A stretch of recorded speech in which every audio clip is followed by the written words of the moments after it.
with deep gratitude, we have offered our Nama Sankirtan at the holy feet of Bhagavan.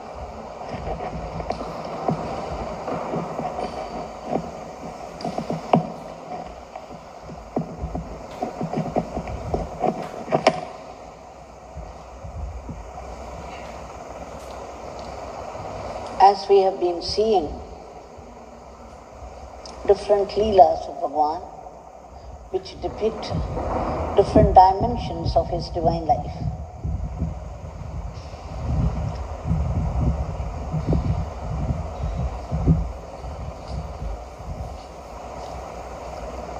Bhagavan sometimes would say, "Who is Yogi Ramsuratkumar? Where is he?" And then he would point to his head, to foot. "You think this is Yogi Ramsuratkumar? He is here and there and everywhere. There is no place where he is not. There is nothing he does not know. There is nothing that he cannot do." This beggar could make that huge mountain called Meru into a lump of clay, and a lump of clay into Mahameru. Such is the power of my Father. And there is no one else here in this body. It's only my Father.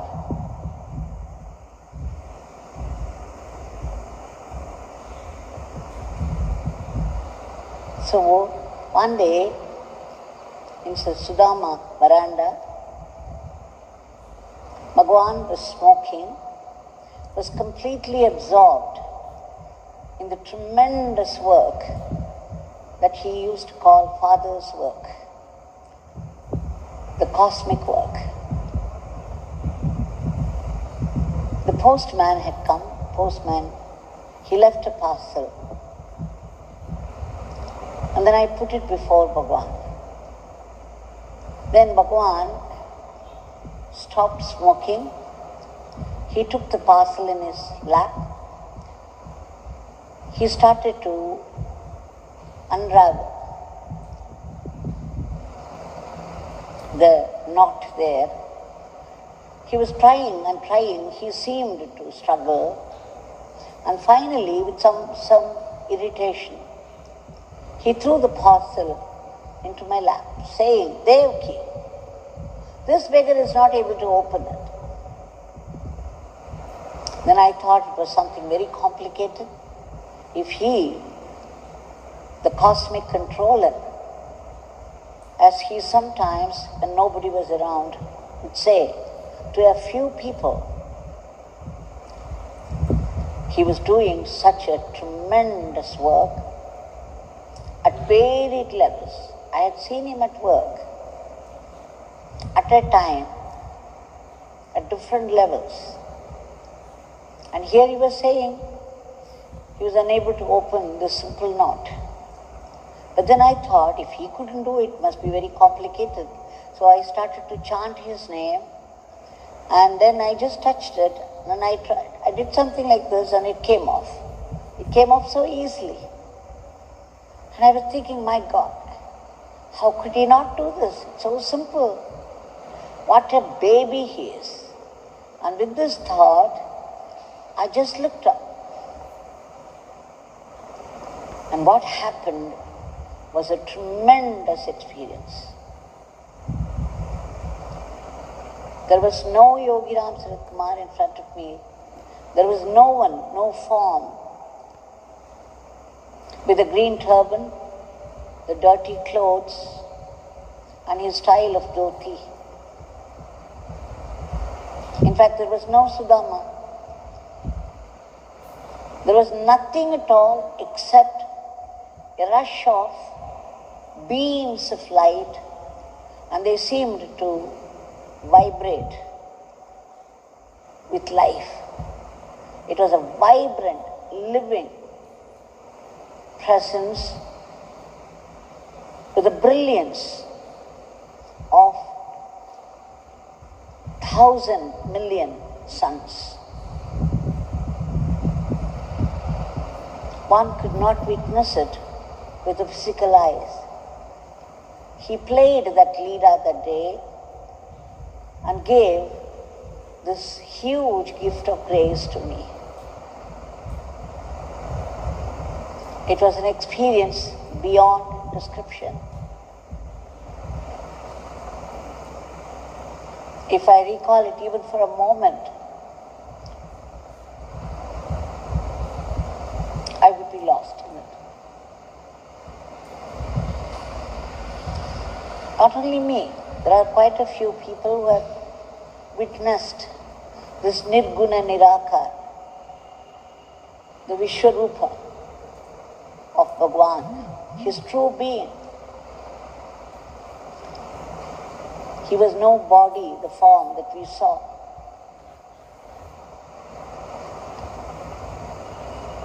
I used to ask him, you and your father are one and the same. You say that you are the cosmic controller, that you run the whole cosmos, and there is no one else, nothing else, except you. And you have taken all these forms, and you are playing the roles of the creatures of the world. So why would you refer to yourself as beggar, this beggar? Then Bhagwan said, if this beggar said that this beggar is God, none other than God himself, people would throw stones at this beggar. People would be out to kill this beggar. We know some of those Sufi saints, when they said, I am God, they were burnt alive. So we said, Father, people see this beggar as a form. People see this beggar as a dirty beggar, a dirty sinner. So that suits me. This is the language I have to speak to those people.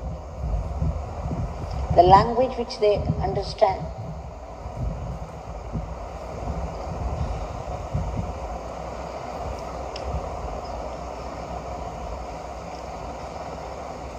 So you can imagine what it was like living with this fire of this column of fire that stood in Tiruvannamalai ages before. The supreme divinity. He was so unpredictable. You would never know what he would say next, what he would do next. From moment to moment, he lived in a divine spontaneity. There was no thinking or planning. I had never seen him sit and plan anything. Everything was spontaneous. He would straight away go into action, and that would be perfect. If he entered some work, it was always instant and total. And he would be completely absorbed in that work. One work at a time. He would say, oh, this beggar, you people are very clever, referring to ourselves. You people can do many, many things at a time, but this beggar can do only one thing at a time. Because he would be totally absorbed in that. There would be no space for anything else. So it was always instant and total concentration on the work in hand, and it was instant and total withdrawal once the work was over. We should not even talk about it.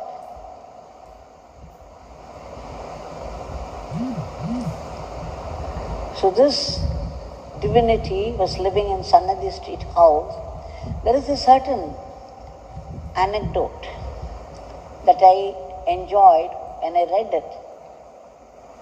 There was a devotee who was staying with Bhagwan for a few days, and one day, morning, all of a sudden Bhagwan started to say, "This beggar has not seen Father face to face. Have you seen Father face to face?" The devotee was taken aback. He did not know what to say. He did not know what Bhagwan meant by it. And then a few minutes after, again Bhagwan repeated, "Oh, this beggar has not seen Father. Have you seen Father?" So this he repeated, this Leela, several times that day. He kept on asking the devotee if he had seen Father that he himself did not see. So one day passed and the devotee did not know how to handle it at all. He was a little baffled, and of course he had no answer, not knowing what Bhagwan meant by that. And the next day morning again, Bhagwan started, "Oh, this beggar has not seen Father. Have you seen Father?" So about 10 o'clock, he repeated quite a few times, and this devotee could no more take it. So he blurted. He said, "Swami, if you have not seen your Father, it is your problem. I don't know about you, but I have seen my Father. I have seen your Father face to face. I am with him right now." And the way he said so emphatically,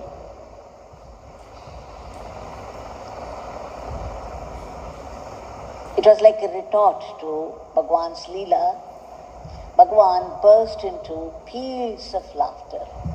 He laughed and laughed and laughed for quite some time, and then said, "Oh, you have seen Father. This beggar has not seen Father." But then he stopped saying it further, because he made the point.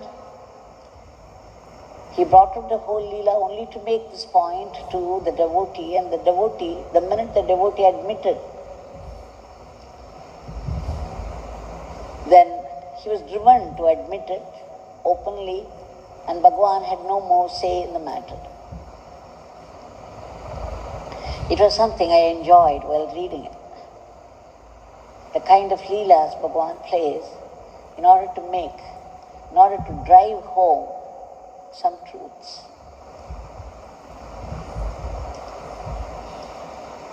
Bhagwan often said, how many of us could see him as that supreme being? And if we saw him as supreme being, we could not have moved with him the way we did. He brought out the Maya upon ourselves so that he could handle us and we could be at ease with him. Bhagwan would often say, if the supreme formless God does not assume any form, if he did not assume any form, like Rama and Krishna, how could Ramayana have come? Bhagavatam, how could these literatures have come? How could the sculptors sculpt the form of Rama, Krishna, Shiva, and rejoice in that? Give us such ananda by sculpting all those forms. How could the painters, what could the painters do if there was a formless, attributeless God alone? They could paint Rama, Krishna, Shiva blissfully. And again, the musicians, how much they sing on gods, the personal gods, how much they enjoy singing, how much we enjoy hearing them. And the poets, what would they write? What would be there to write on the formless, attributeless, the substratum? It's because it assumed forms, they could compose poems. So he went on saying that the personal God is no lesser God, but at the same time, it's a bliss. It is for the ananda of the devotees that these forms and leelas happen. He also said that is how we could chant the name, we could recall those leelas, and by doing so easily, we would be in constant remembrance of God. Otherwise, how could it happen? Who could grasp the formless, attributeless divinity?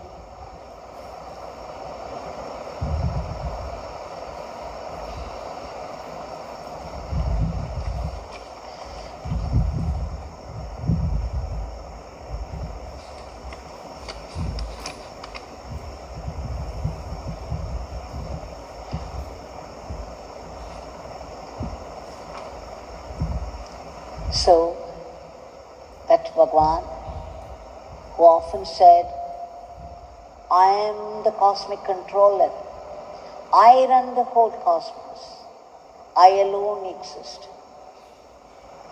Now that Supreme God is here, right in front of us.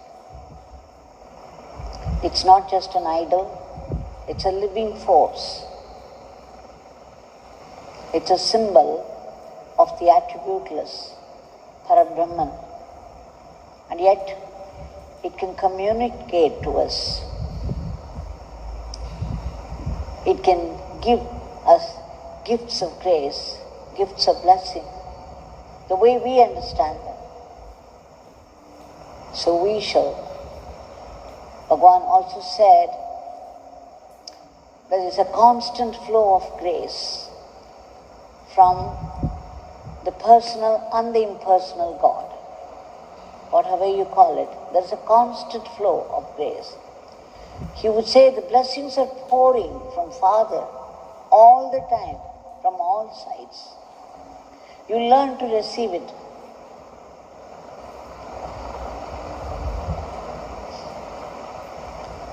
He would sometimes say, people who complain, oh, there is no grace, my problems are not getting solved.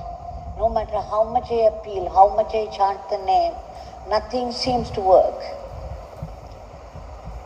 He would say, they are like the owls. They close the eyes, even in broad daylight, and say, oh, there is only darkness, there is only darkness. They don't understand because they close their eyes, the owls. They close their eyes, they cannot see the light outside. Like that, when we close every door, every window of our room, no matter how much the wind is blowing outside, we cannot let it inside. So, chanting His name will open a window. If we go through the leelas of Bhagavan, no matter how worldly they sound, whether they have depth or not, it is still leelas of God, like we see, the very world is leela. Once he said, Devaki, don't sit on the edge of the chair and be lost. Sit comfortably in the chair and enjoy the leela of God on the world stage. Now, how many of us can do that? So by chanting the name, by remembering His leela, by doing puja to Him, by praying to Him, and remembering all the time we are only instruments in the hands of the Divine, that the Divine is activating us into thinking, talking and doing, that the Divine is playing our roles. We are not doing anything. We don't exist at all, except as instruments in His hands. It is the one Divine in all of us, in all the creatures, the one Divine in the entire creation, the Divine that is present in a wriggling worm, in an ant, in an elephant, in a tree or plant, in the human beings, and in the subtle beings, the Devas, Rishis, and even the Trinity, and all those Mahatmas. It's one divinity which assumes the costumes of various creatures, activate them into thinking, talking and doing. In short, it is the one divinity that plays all our roles. So we are only instruments in His hands. And this life is given to us, this body is given to us, this life is given to us only to remember Him. There is no other purpose for life. Constant remembrance of God is the only purpose of life. If people imagine there are other purposes, they are being misguided.